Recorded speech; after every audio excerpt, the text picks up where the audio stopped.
ఈరోజు మనం పాకిస్తాన్లోని లాహోర్ నగరం ససాక్షాత్తు శ్రీరామచంద్రుని కుమారుడైన లవుడు పేరుమీద ఏర్పడిందన్నది ఒక ప్రసిద్ధ హిందూ పురాణ కథనం. అదేమిటో ఇప్పుడు క్లుప్తంగా మనం తెలుసుకుందాం. చాలా కాలం క్రితం శ్రీరామచంద్రుడు, ఆయన పత్ని సీతాదేవి కుమారులు లవకుశులు.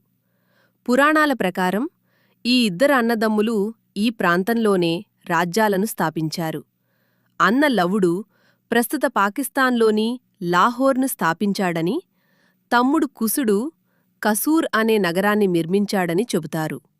అందుకే లాహోర్కు అసలు పేరు లవపురి లేదా లవనగరం అని, కాలక్రమేణా అది లాహోర్గా మారిందని అంటారు. ఈ కథకు సాక్ష్యంగా లాహోర్ కోటలో లవుడికి అంకితం చేయబడిన ఒక ప్రాచీన మందిరం ఉంది. దీన్నే లోహ్ మందిరం అని పిలుస్తారు. ఇటీవల ఈ మందిరాన్ని పునరుద్ధరించి ప్రజల సందర్శనార్థం తిరిగి తెరిచారు. లవుడి పేరుమీద ఈ నగరం ఏర్పడిందనే నమ్మకం చాలా బలంగా ఉంది, ముఖ్యంగా హిందూ సంస్కృతిలో. రవి నదికి కూడా లవుడి తల్లి సీతాదేవి పేరుమీద వచ్చిందని కొన్ని కథలు చెప్తాయి.